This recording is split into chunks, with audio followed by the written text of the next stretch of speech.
मकान वगैरह बना हुआ है, लोगों को परेशानी हो रहा है, जी जाम लग रहा है। वो जगह अंतिमकरण हटाइए ना, आप वो जी जगह बुलडोजर चलाइए ना, आपको जी जनता भी कुछ नहीं कहेगी जी ना। वहाँ के जो रहने वाले लोग हैं जो कई वर्षों से कब्जा कर रहे हैं उन भी नहीं कुछ बोलेंगे, पर आपको गांव में बुलडोजर चला रहे हैं जहाँ ना जाम लगती है, जहाँ ना कोई व्यवस्था है, ना कोई आप सुविधा दे रहे हैं, वहाँ बुलडोजर चला दे रहे हैं। जहाँ पर बीघा का बात ये है बीघा ना खाली राहुल, नजर आ रहा पर है। राहुल जी ये है ना कि पटना जैसे जगह पे सीएम लोग अपना आवाज तो बहुत बहुत बड़े जगह पे बनाए हुए हैं, और अपने जनता जो उन्हें वोट दे के हर 5 साल पे उन्हें नेता बनाती है, उनके लिए क्या सरकार छोटा सा जगह भी नहीं दे सकते? छोड़िए ना, जीताराम मांझी पूर्व सीएम है बिहार के, जी मांझी परिवार से आते हैं और दलित परिवार के बहुत बड़े नेता हैं। उनका बंगला सजाना जाकर देखिए ना दिल्ली में, 5 स्टार होटल से कम नहीं है, और उनके समाज के लोग रोड पे भी रो रहे हैं, बिखर रहे हैं।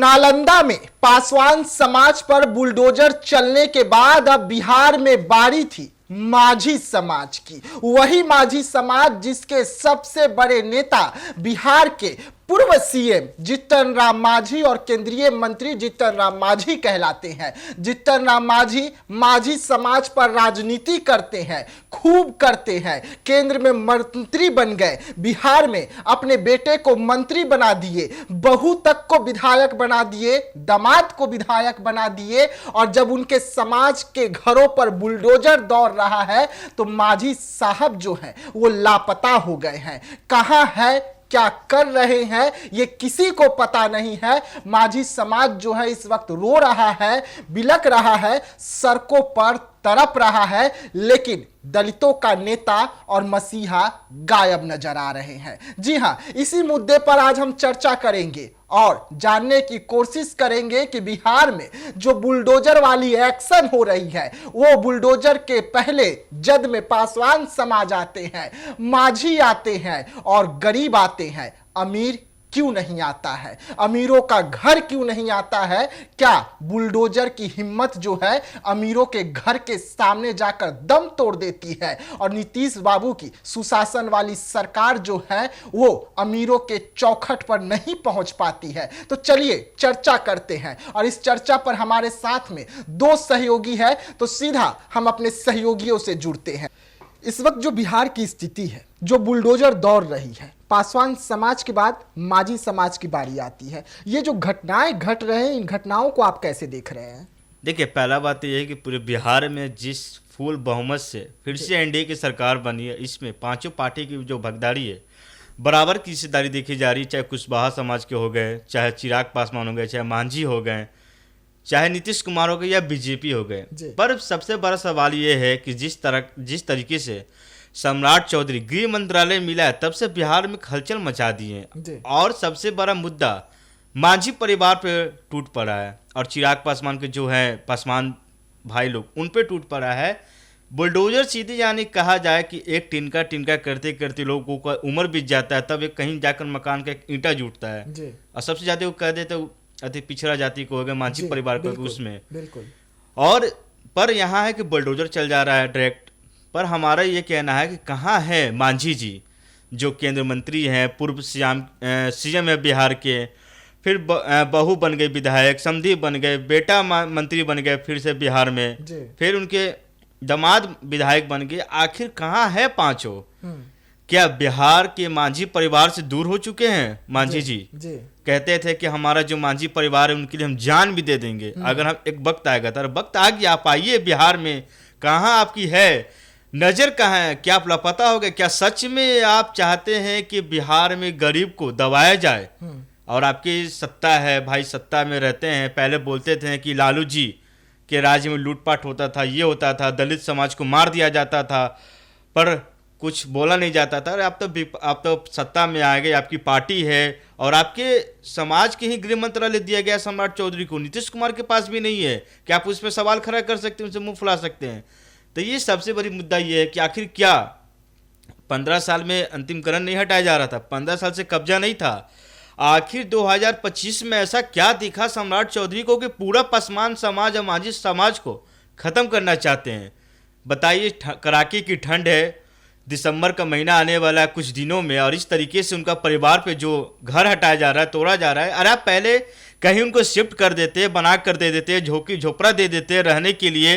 ठंडा का समय है, दलित बच्चे हैं, रोड पे रहेंगे। क्या मांझी जी को दिखाई नहीं पड़ रहा है? क्या चिराग पासवान कि आप बताइए, आज रामविलास पासवान की जो पार्टी है लोजपा, आज उसकी स्थापना दिवस है और सुनने में आया कि चिराग पासवान की तबीयत बिगड़ चुकी है। तो ये तो कहने की बात ये नहीं है, पर यह है कि हमारा जो मेन मुद्दा है, जीताराम मांझी पूर्व सीएम बिहार के और जाने माने दलित समाज के बड़े नेता में आते हैं जी।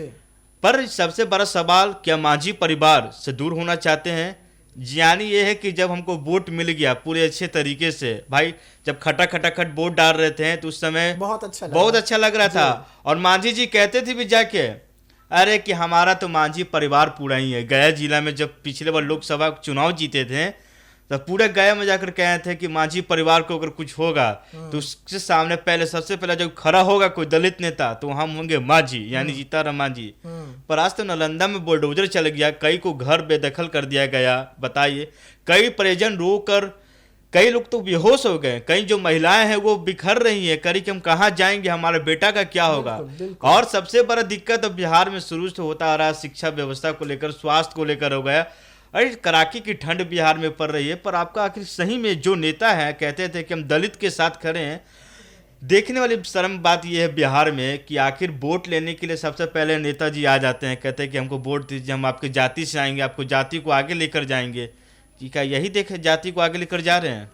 ठंड का माहौल है। अगर ठंड के मौसम में हम बोले तो बिहार सरकार के द्वारा, पुलिस प्रशासन के द्वारा व्यवस्था की जाती है कि जो सड़क पर सोए हुए हैं उन्हें भी कुछ पंडाल के नीचे लाया जाए, लेकिन किसी का बना बनाया घर को आप तोड़कर उन्हें सड़क पर ला रहे हैं, ये कहां तक जायज है? आपको नहीं लग रहा है कि सरकार की जो नैतिकता है वो यहां पर दम तोड़ दी है?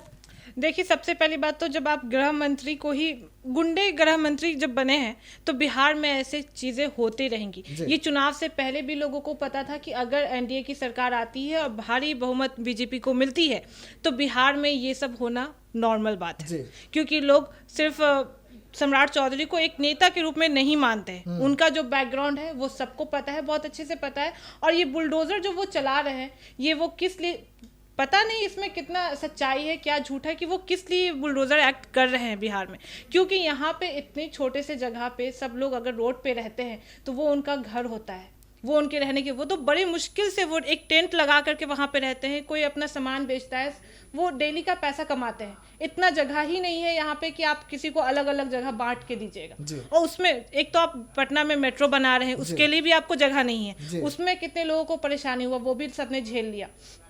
और ये बात ये है ना कि अब लोग, नेता जो है अब लोगों का कुछ भी एहसास करेंगे भी नहीं, क्योंकि अब इलेक्शन खत्म हो चुका है। तो अब चाहे जनता ठंड में मरे चाहे वो जिए, इससे उन्हें कोई फर्क नहीं पड़ता है। 4 साल अब बिहार का बहुत ही, कहा जाए तो बहुत ही मुश्किल वाला समय है, क्योंकि जैसे इलेक्शन खत्म हुआ उसके बाद से ही जो हालात देख रहे हो, अभी इलेक्शन खत्म हुए, सरकार बने हुए 1 महीना भी नहीं हुआ है और लोगों को इतनी परेशानी झेलनी पड़ रही है। आप जाके एक बार देखें, गरीब से जिसके घर पे बुलडोजर चला है उनके घर वाले लोगों से पूछिए कि उनकी क्या हालात है। लोग साफ कह रहे हैं कि सरकार हमें, जब रोज इलेक्शन था उससे पहले हमें पैसा देते थे 10-10 हज़ार रुपया कि आप अपना रोजगार शुरू कीजिए, और आज उसी रोजगार पे वो लात भी मार रहे हैं। मतलब एक हाथ से दे रहे हैं, दूसरे हाथ से छीन रहे हैं। तो ये किस तरह का नेता, किस तरह का मतलब नेता लोग जनता के साथ व्यवहार कर रहे हैं, ये कुछ समझ में नहीं आ रहा है। आपको नहीं लग रहा है कि जो आसिया बना, जो गरीबों ने बनाया, नीतीश कुमार ने जो 10-10 हज़ार रुपए दिया कि ठीक है इससे आप लोग आगे बढ़िए जो महिलाओं को, लेकिन अब वो 10 हज़ार रुपए जो है उनका घर तोड़कर उनसे वसूला जा रहा है। जमीन जो है जहाँ पर वो वर्षों से रह रहे थे, ठीक है, लेकिन आप ही का नियम है ना कि जिनके पास जमीन नहीं है उन्हें आप जमीन देंगे कुछ डिसमिल, तो वो डिसमिल जमीन देकर अगर उसी डिसमिल में अगर उनका घर है तो आप घर तोड़ क्यों रहे हैं भाई? सबसे बड़ा सवाल ये है कि हम मानते हैं पटना के अगर किनारे अगर मकान वगैरह बना हुआ है, लोगों को परेशानी हो रहा है, जाम लग रहा है, वो जगह आमतीकरण हटाइए ना, आप उस जगह बुलडोजर चलाइए ना, आपको जनता भी कुछ नहीं कहेगी ना, वहाँ के जो रहने वाले लोग हैं जो कई वर्षों से कब्जा कर रहे हैं उन भी नहीं कुछ बोलेंगे। पर आपको गांव में बुलडोजर चला रहे हैं जहां ना जाम लगती है, जहां ना कोई व्यवस्था है, ना कोई आप सुविधा दे रहे हैं, वहां बुलडोजर चला दे रहे हैं, जहां बीघा का बीघा खाली नजर आ रहा है। पर राहुल जी, ये है ना कि पटना जैसे जगह पे सीएम लोग अपना आवाज तो बहुत बहुत बड़े जगह पे बनाए हुए हैं, और अपने जनता जो उन्हें वोट दे के हर 5 साल पे उन्हें नेता बनाती है, उनके लिए क्या सरकार छोटा सा जगह भी नहीं दे सकते? छोड़िए ना, जीताराम मांझी पूर्व सीएम है बिहार के, मांझी परिवार से आते हैं और दलित परिवार के बहुत बड़े नेता हैं, उनका बंगला सजाना जाकर देखिए ना दिल्ली में, 5 स्टार होटल से कम नहीं है। और उनके समाज के लोग रोड पे भी रो रहे हैं, बिखर रहे हैं, बिल्कुल हाथ जोड़ रहे हैं, प्रशासन से गुहार लगा रहे हैं कि हमारा मकान मत तोड़िए, हम कब्जा नहीं किए हुए हैं। पर सर ये देखिए, सीधे उनका कहना है कि हाईकोर्ट का नोटिस है, पर हम कुछ मानेंगे नहीं। पर चिराग पासवान ने फोन करके रुकवाया भी था, फिर भी लोग मान नहीं रहे हैं। क्या पावर सीज हो गया है? क्या सच में लगता है कि सम्राट चौधरी अपने आप को चमकाने में लगे हुए? हमको तो ये नजर आ रहा है कि जब से गृह मंत्रालय मिला है, जीताराम मांझी का तो कुछ कह नहीं रहे हैं, ना चिराग पासवान कह रहे हैं, पर सम्राट चौधरी तुरंत एक्शन ले रहे हैं। यहाँ तक कि बिहार के मुखिया नीतीश कुमार भी चुप बैठे हैं, जितना एक्शन ले रहे हैं। उन्होंने कहा था कि हम 1600 माफियाओं पे बुलडोजर चलाएंगे, पर यहाँ तक गरीबों पे बुलडोजर चल रहा है। जो ना आवाज उठा सकते हैं ना बोल सकते हैं, उन पे दबाया जा रहा है, उनका मुंह दबाकर शांत कराया जा रहा है। खुलेआम देख रहे हैं कि आरा में चल रहा है बुलडोजर, पहले तो वहां से स्टार्ट हुआ सीतामढ़ी से लेकर, अब बताइए नालंदा इधर चला गया, जहां नीतीश कुमार का घर है। कहा जाता है कि नीतीश कुमार 5 सीट वहां जो है विधानसभा का फुल बहुमत से जीते हैं। पर ये बताइए, आप ही गरीब परिवार को हटा दीजिएगा और आपके वोटर्स हैं, ये नहीं कि हाँ विरोधी दल के हो सकते थे, आपके खुद वोटर्स को इस तरीके से तरसा रहे हैं, घर तोड़ दे रहे हैं, तो कहीं ना कहीं तो ये गलत कर रहे हैं। पहले सबसे पहले आपको एक ठीक है नोटिस दिया, जारी किया, कहीं उनको आप दूसरी जगह शिफ्ट कर देते हैं। अगर कोई दिक्कत होता है उनसे जाकर बातचीत करते हैं, वो लोग खाली अगर नहीं करते तब आप बुलडोजर चलाते। पर यहाँ तो ये है कि डायरेक्ट गए, सबका घर उजाड़ दिए। अब कैसे वो रहेंगे, ये चिंता सरकार के पास नहीं है। सरकार के ओर से बयान आ रहा है नेताओं का, मंत्रियों का, कि ये स्टे लग गया है, स्टे लग गया है। ठीक है, बहुत अच्छी बात है कि जिनका घर आप तोड़ रहे थे उनका स्टे लगा, रुका, ठंड के बाद तोड़ा जाएगा। आप कह रहे हैं कि उन्हें हम फॉर्म दे रहे हैं, फॉर्म फिलअप करेंगे, इंदिरा आवास मिलेगा उन्हें, उसके बाद उनका घर जो है तोड़ा जाएगा। तो क्या आप उनको भीख दे रहे हैं? उनका अधिकार ना दे रहे हैं आप? ये बताइए कि इंदिरा आवास वाला पैसा अभी तक कितने लोगों को 2-3 महीने के अंदर मिल गया है? जी, किसी भी आप जाके पता कर लीजिए, किसी भी इंसान को गांव में ऐसा नहीं कि उन्होंने इंदिरा आवास का फॉर्म भरा और उन्हें 1 महीने के अंदर पैसा मिल गया और दूसरे महीना उनका घर बन के तैयार हो गया, जिसमें वो ठंड के बाद जाके रहेंगे और आप उनके घर को तोड़िएगा। उसमें भी भ्रष्टाचार ना हुआ हो, भ्रष्टाचार ना हुआ हो। गांव में आप जाके देखिए तो पहले लोग जो आपको फॉर्म दिलाते हैं वो आपसे 50,000 रुपया लेते हैं, उसके बाद आपको इंदिरा आवास का पैसा देते हैं। तो ये एक तरह से बस जनता को जो है ना वो मतलब भटकाया जा रहा है कि हम आपका घर तो तोड़ेंगे, पर पहले हम आपके चोट पे जो है ना जख्म लगा देते हैं, उसके बाद फिर हम आपको ज्यादा चोट देंगे। वही बात है, अभी जो चीज अभी हो रहा है वो 2 महीना बाद होगा।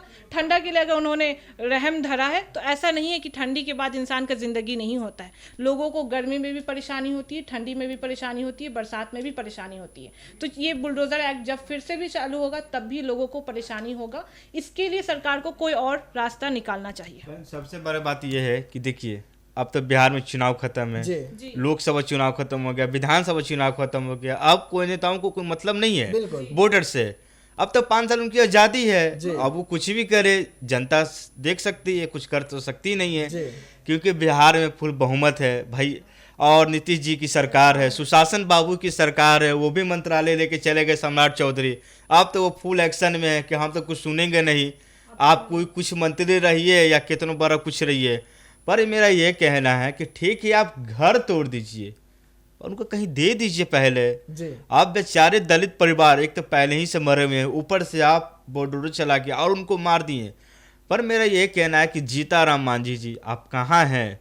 वोटर लेने के लिए हेलीकॉप्टर उतार देते हैं गांव में, पूरा सभा लगा देते हैं कि हमारे मांझी परिवार को कोई दिक्कत नहीं होगी, पर जब अभी चाहिए उनको मदद चाहिए, हेल्प चाहिए, तो लापता है मांझी जी और ना कोई मीडिया से बातचीत कर रहे हैं।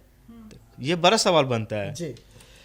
तिनका तिनका जोड़कर आसियां बनाए, और जब उस आसिया पर खुद बुलडोजर चल जाए तो जिसका आसिया होता है उसे पता चलता है, बनाने वाले को पता चलता है, बुलडोजर वाले को पता नहीं चलता है। और न ही महलों में रहने वाले नेताओं को पता चलता है कि उस तिनके को खरीदने में, उस आसिया को बनाने में उन्होंने कई पीढ़ी लगा दी, लेकिन उस कई पीढ़ी की मेहनत को बस महज आधे घंटे में तोड़ दिया जाता है। तो सवाल खड़े होते हैं कि अगर बिहार में बुलडोजर की एक्शन है तो उनके समाज के जो बड़े नेता हैं वो कहां हैं? वो अपने महलों से कब बाहर निकलेंगे, कब वो लोगों तक पहुंचेंगे जो लोग उन्हें महलों में बैठाया और उनके दर्द पर, उनके घाव पर मलहम लगाएंगे? ये सवाल है, और ये सवाल जीतन राम मांझी से भी है और चिराग पासवान से भी है। तो ऐसे तमाम खबरों के लिए रहिएगा एक न्यूज़ 24 के साथ, दीजिएगा इजाजत, धन्यवाद।